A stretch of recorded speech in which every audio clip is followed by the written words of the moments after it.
Hello everyone, I'm here with my next video on the chapter Iswaran, the Storyteller by R.K. Laxman. And this is a very interesting and humorous story. This is for the students of class 9. So let us start by reading the summary followed by question and answers of this chapter. Summary. The story about Iswaran was told to Ganesh by a junior supervisor, Mahendra, who used to work in a firm which offered on hire supervisors at construction sites like factories, bridges, dams, etc. His work involved moving from one site to another. He was unmarried and adjusted well to odd conditions because his needs were simple. Mahendra had a dedicated cook named Iswaran. He was like an asset because he would cook for Mahendra, wash his clothes, and also chat with him at night.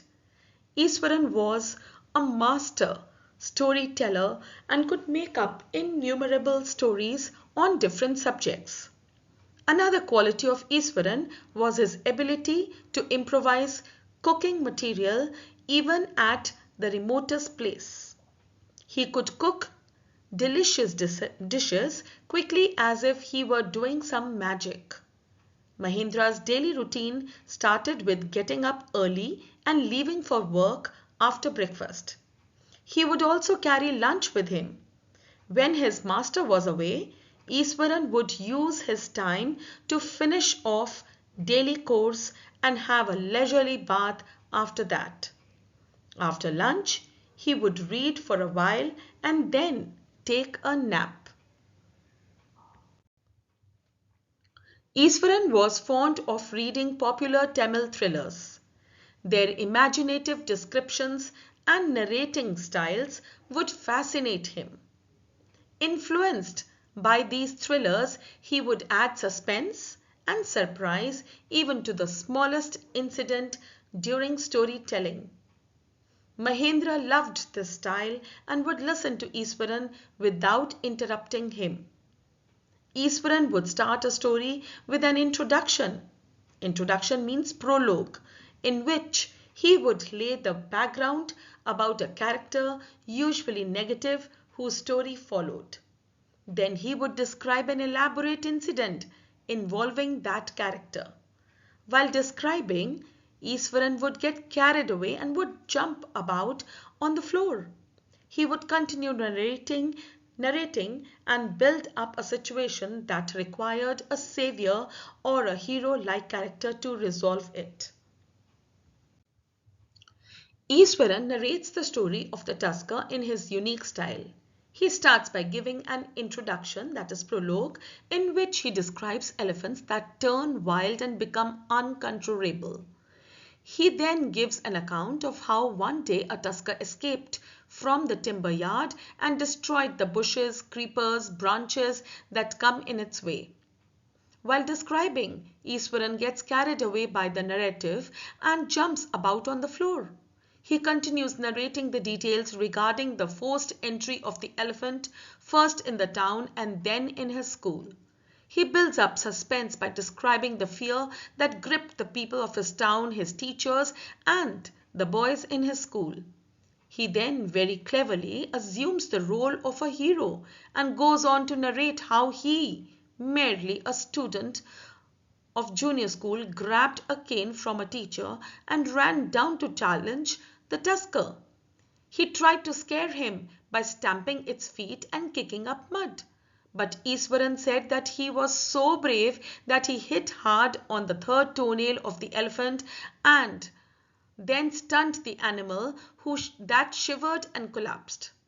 The early part of the story that describes the havoc created by the mad tusker is plausible. That is possible. We often get to read news reports of such incidents in areas close to elephant habitats.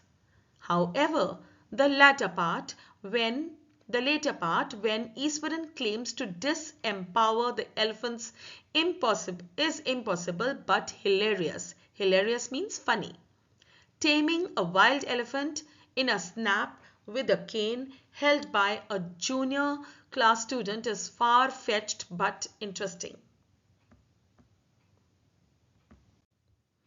Every day, Iswaran would recount a new story filled with adventure, horror, and suspense.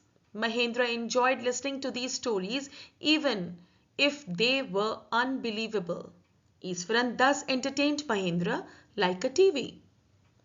One morning, when Mahendra was having breakfast, Iswaran sought permission to cook something special for dinner. It was an auspicious day, and according to tradition, delicacies were prepared to feed the spirits of ancestors. Mahendra enjoyed a lovely meal that night and complimented Iswaran on his cooking skills. The cook seemed pleased but suddenly started narrating a horrifying account about the supernatural. He told that the factory area where they lived was once a burial ground. Mahendra was jolted out of the pleasant mood that he had got into after the satisfying meal. Iswaran continued, telling that he had seen a human skull lying on the path on the first day and he still came across a number of skulls and bones. He also told that sometimes he saw ghosts at night, and although he was a brave fellow who did not get easily frightened, he was afraid of one horrible ghost of a woman. She appeared off and on at midnight during the full moon. She was an ugly creature with matted hair and a shriveled face. She looked like a skeleton and held a fetus in her arms. Mahendra got terribly scared on hearing this description and cut Iswaran short by scolding him. He said that there was no such thing as ghosts or spirits and it was a mere figment of his imagination. Saying so, he left the room to go to bed.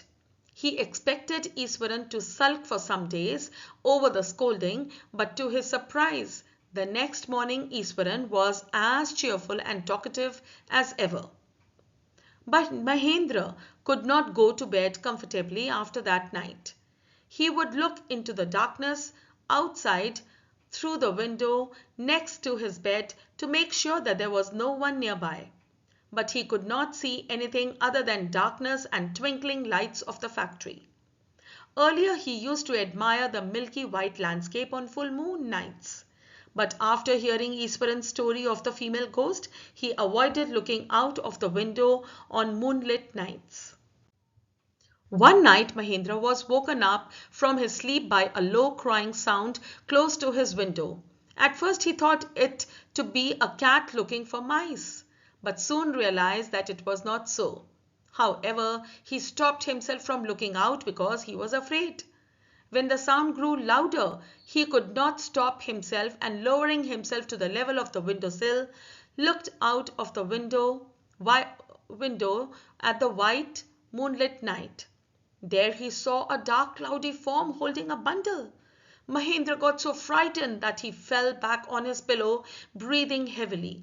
When he slowly recovered from his fright, he thought rationally and convinced himself that what he saw was just a trick played by his subconscious mind.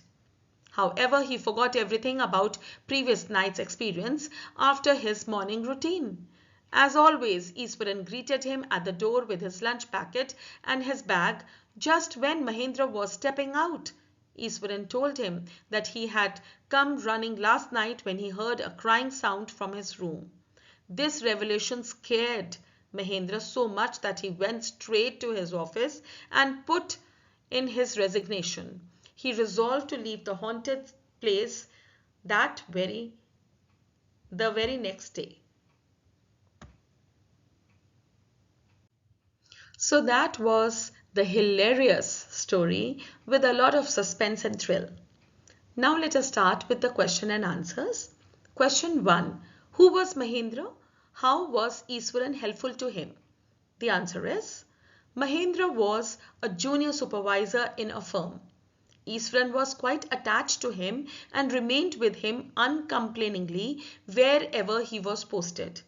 Iswaran was very helpful to Mahendra. He cooked for him, washed his clothes, told him endless stories.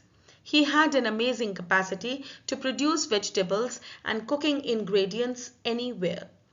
Mahendra's trust in Iswaran is appreciable. He always praises him for his talent as a cook. He respects his feelings. Whenever Iswaran tells him any story, Mahendra knows that it is not true, but he never scolds him. Question 2. What was the routine of Iswaran? Iswaran was a cook. He was attached to Mahendra and would go wherever Mahendra went uncomplainingly. He cooked food, washed clothes, and did other household works. After completing his work, he used to take bath with many buckets of water and read some Tamil thriller books. He was an asset to Mahendra. Question 3.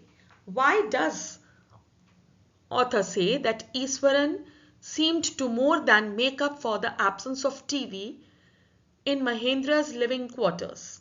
The answer is, the author says so because Iswaran was a fascinating storyteller who entertained Mahendra more than a TV could. Every day he narrated a new story packed with drama, adventure, horror, and suspense. Question 4. Describe Iswaran as a cook. What are his other qualities that attract you the most? Answer is, Iswaran worked as a cook for Mahendra. He was an expert cook. He would produce vegetables and cooking ingredients seemingly out of nowhere. Without any shops for miles around, he would arrange fresh vegetables in no time. He was an asset for Mahendra. He was a very obedient person. He obeyed his master, Mahendra, with full dedication. He was like a magician in the art of cooking. Iswaran is a good storyteller. He makes his stories vivid by telling him the stories in a unique style. He made use of gestures and dramatic skills to give a sound effect. He told stories with action.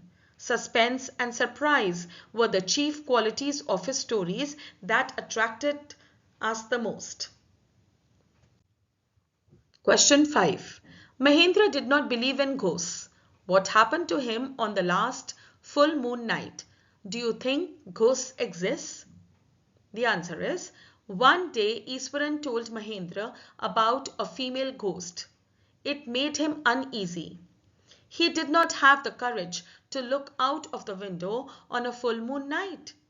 He was woken up by a low moan close to his window.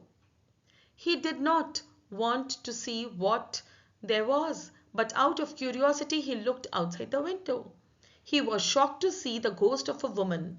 The female ghost seemed to be an ugly creature with thick hair and shriveled face. It gave the impression of a skeleton holding a fetus in its arms. He was frightened. He broke into cold sweat and fell back on the pillow panting. No, I don't think ghosts exist. It is only a figment of imagination. Question 6. How did Iswaran manage to make even the simplest incident interesting? Give an example. Do you think one should be imaginative like this?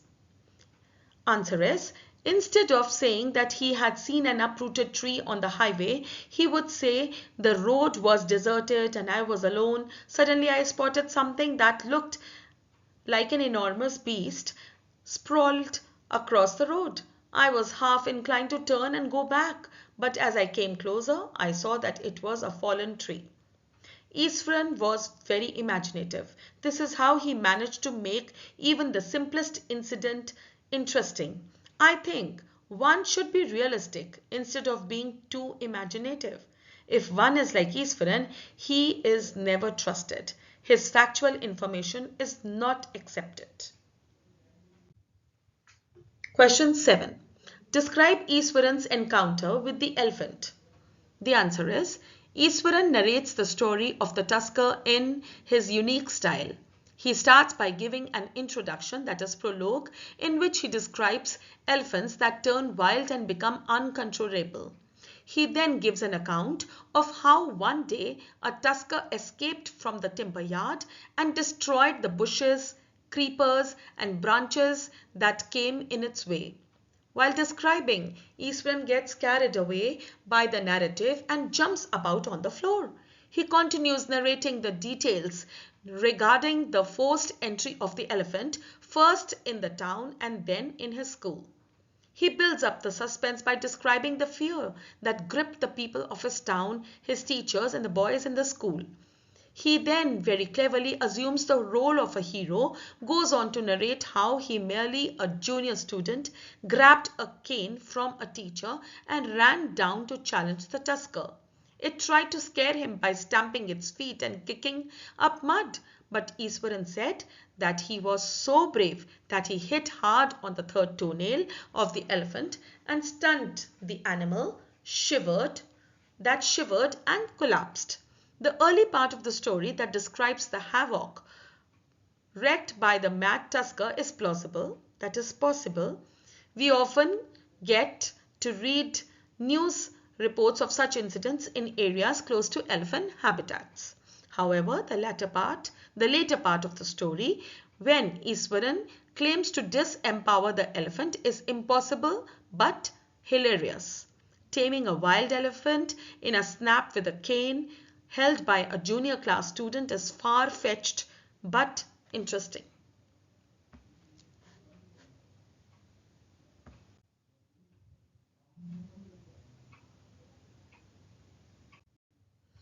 Question 8. How did Iswaran manage to make even the simplest incident interesting? Support your answer with an example. The answer is, Iswaran managed to make even the simplest of incidents interesting by employing dramatic gestures and movements while narrating. He would always add suspense and a surprise ending to the account. For example, he would describe the branches of a fallen tree as an enormous bushy beast that lay sprawled across the road. Question 9. What did Iswaran tell Mahendra about the factory area where they lived? The answer is, Iswaran told Mahendra that the entire factory area where they lived was once a burial ground. He added that he had seen a number of bones and human skulls lying on the path. He claimed to have seen a female ghost on full moon nights. Question 10. How did Iswaran begin his story of an escape of tusker from the timber yard? The answer is, Iswaran had the habit of setting up his story in a dramatic manner with elaborate prologues. He narrated the story of a tusker's escape from the timber yard in a similar manner. He described how the tusker roamed about, stamped on bushes, tore up wild creepers, and broke branches as if he had gone mad. Question 11. What did Iswaran tell Mahendra about a ghost? Describe Mahendra's horrible experience one night. Why did he resolve to leave that place? The answer is, Iswaran told Mahendra that entire factory area where he worked was once a burial ground. Iswaran told Mahendra that he had often seen ghosts at night. Sometimes there appeared a horrible ghost of a woman. She held a fetus in her arms. Hearing this tale, Mahendra shivered, but he told Iswaran that there were no ghosts in reality. From that time, Mahendra felt somewhat uneasy at night. One night, Mahendra was awakened up from sleep by a moan. The moan became louder. He looked out of the window. He saw a dark, cloudy form of a woman not very far away from his window. She was carrying a bundle in her arms. Mahendra began to sweat with fear. The next morning, Iswaran told Mahendra that he had also heard the moan at night. He had come to his room. He had seen that Mahendra was looking out of the window at the ghost of the woman. Mahendra was cold with fear. As soon as he reached office, he handed in his papers for transfer from that place. Write the character sketch of Mahendra. Mahendra was a bachelor. His needs were simple and he could adjust himself to any living conditions from a circuit house to a canvas tent. He was a junior supervisor at a firm and had to keep moving from place to place to keep an eye on activities at the work sites. He would get up early and leave after breakfast carrying food made by his cook Iswaran. When Iswaran told him all the dramatic stories, he would stretch himself back on his canvas chair and listen to him uncritically. Mahendra never doubted if the story was credible or not. He simply enjoyed listening to them. When Iswaran tells him about a female ghost he had seen at night, Mahendra shivered at the description and called him crazy. From that day onwards, he slept at night with unease. He could not look out of his window at the dark. One day he heard a sound of moaning outside his window. He tried to reason with himself but gave it to his fear. The next morning when he woke up, Iswaran told how Mahendra had seen the ghost himself the previous night. This made Mahendra take the decision of resigning from his job and leaving the circuit house. I hope this video was helpful to you. Do let me know what else you want me to make videos on. Do comment because that encourages me a lot. And yes, please share and subscribe if you have still not done so. Do take good care of yourself. Bye.